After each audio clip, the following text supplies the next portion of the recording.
Bitcoin price gets rejected at 25,000. But is this the end? 80% more Bitcoin was traded in 2022, according to DBS Bank. Are BUSD holders safe as SEC tries to push Binance into a corner?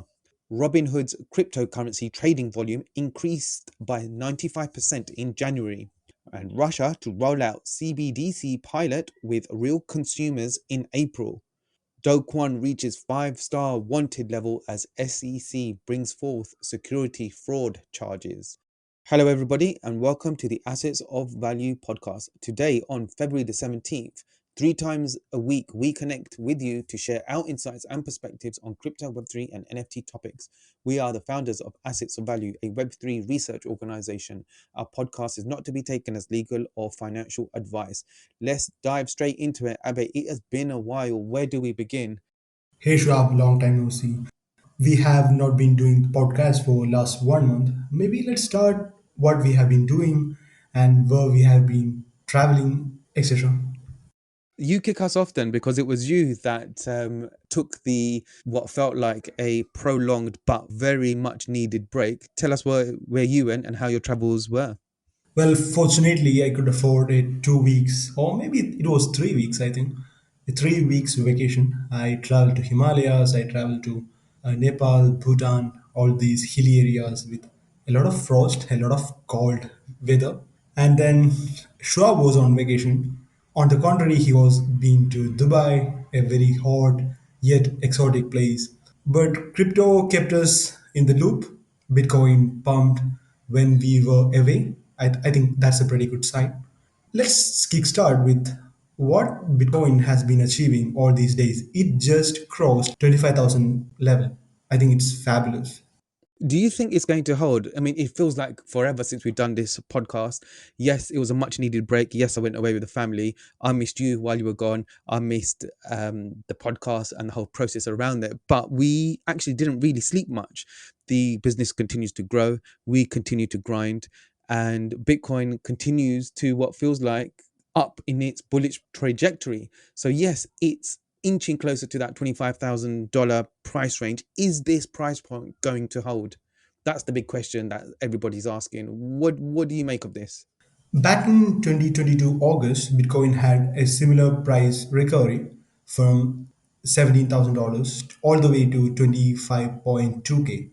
And if you are looking closely at the chart, in August 2022, Bitcoin touched $25,240. That's the exact price point Bitcoin revisited 2 days ago.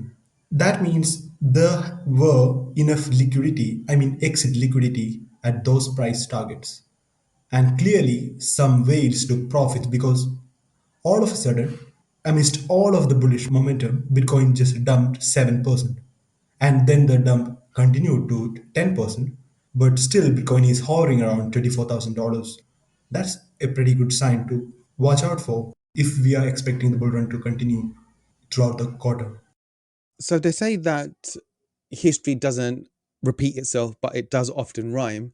And I think this could be a prime example of where or how Bitcoin react. I mean, we were just speaking just as we were setting up the podcast today that Bitcoin is actually going against the macro environment and the macro news, and it's almost doesn't really give a damn of what's actually going on, and it is doing its own thing. This makes it a very difficult climate to trade in, because from a macro perspective it should be going down, but yet from a price point perspective it is ranging quite well. But looking at past history and it rejecting around that same sort of price levels and then dropping down to 10% for then potentially another leg or a push up could potentially be the way that it's going to play out. I mean, many people foresee that H2 or the second half of this year is going to be a lot more difficult when it comes to cryptocurrency and the macro outlook. But right now, cryptocurrency as a whole is experiencing quite bullish momentum. So yeah, definitely one that we'll be tracking. If we stay and continue with Bitcoin and the fact that 80% more was traded in 2022, what can we read into this? That means, compared to 2021 levels of volume and liquidity, Bitcoin is up 80% in 2022. It implies the usual whales who exited during the peak of the bull run could not exit in the peak of the bull run. They were forced to exit after the tragedies of many companies going illiquid, many liquidation events, Luna, FTX, and everything. A lot of liquidity came into the picture, and that's why Bitcoin really struggled to hold any of its past levels. Anyone that's been in crypto for a while does fully believe on the network effect and fully believes that this bear market, crypto winter call it, is completely different to any of the previous bear markets, to any of the previous crypto winters, because there's so much conviction and appetite in the technology itself. So no wonder that the trading volume has gone up. But just from a sentiment perspective, that everyone realizes the use case and the power of this technology, I suspect it will continue to go up and up and up. Let's shift over to BUSD. Are holders safe as the Security and Exchange Commission is trying to push Binance into a corner? What do you make of this? I think USDC is having its sweet revenge.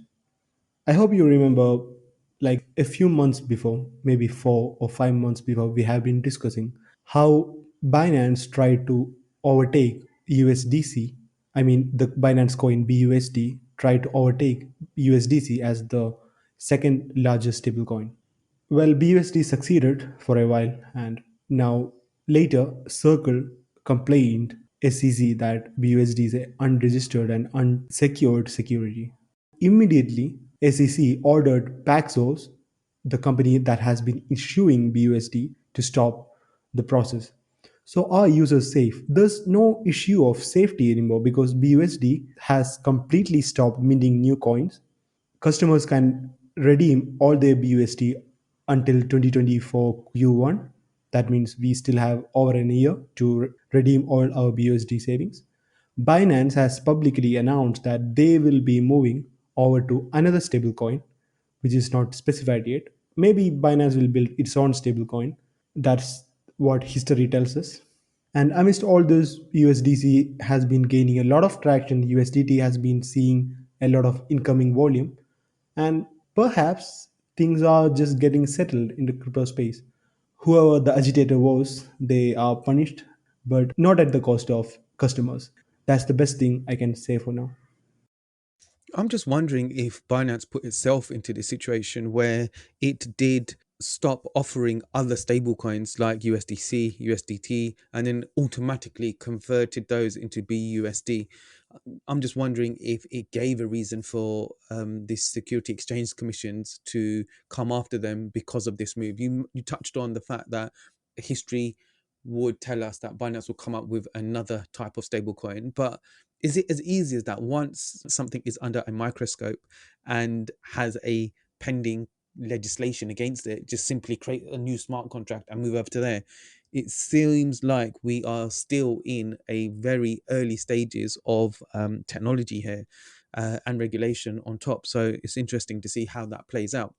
You also touched on the amount of money that's coming into stablecoins, and we're seeing Robinhood's cryptocurrency trading volume increased by 95% in January. That also aligns with the price action that we've been seeing. As soon as cryptocurrency turns green and it starts increasing, we see an influx of retail traders. So it could potentially mean that, going back to the Bitcoin story at the top of the podcast, that a 10% Bitcoin correction is well on the cards, which could ultimately mean a 30% correction for the altcoins. Something that's an interesting correlation there. Robinhood has always played a part in its retail trading customer base. Let's move on to CBDCs, and there seems to be a lot of action. And April seems like the month where all this is supposedly to be happening. The biggest news right now, in terms of government-backed stablecoins or central-backed stablecoins, is Russia is to roll out a CBDC pilot with real consumers in April. At the same time, Bank of Japan is to launch their long awaited CBDC pilot in April. Now, is this the beginning where central banks are now in a position to start experimenting or rolling out their CBDC? It's saying it's a pilot test run, but that is usually a stepping stone into full blown rollout of a project or a cryptocurrency in this case. What are your thoughts on that? I think CBDCs will be the biggest narrative going into the second quarter of 2023. What it tells me is that all these nations, all these countries are extremely interested in leveraging the blockchain technology, but they do not trust any existing stable coin in the space. Europe had e-euro, but Europe is trying to create yet another CBDC. Russia is trying to do the same, and every country, every nation in the world wants a piece of the pie. But hilariously, these countries are trying to regulate stable coins, cryptocurrencies, overtaxing and overcomplicating things for investors. So this is a double-edged sword. And if governments want their CBDC initiatives to be a big success, I think they have to promote blockchain technology to its core. They have to ensure internet penetration has taken place in the remotest areas too. So a pilot is always good, but probably we'll see a much longer time frame to witness a full-fledged implementation of CBDC program. Maybe somewhere in the end of 2024 or the middle of 2025. And that tells me maybe QNT Corn Network will be a great player in the upcoming quarter. Non-financial advice, as always. The ticker is QNT. Please do your own research before you put money on any projects, any crypto, any NFTs, or anything. We've mentioned QNT before as a coin that we do like. Maybe it's time that we put out a report and give our rationale into why we like it so much. So, if we look back from a 12-month perspective, the coin itself is actually trending green.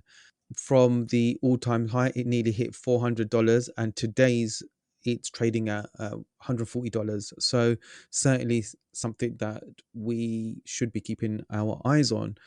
Cool. Let's end on that note. We love to drop a bit of alpha. A note for ourselves to pull out a report on QNT so it can benefit our listeners and viewers. It's great to be back. It's been super fun. I'm glad you were able to jam with us today. That's it. Until next time. Thank you, everybody. Signing off.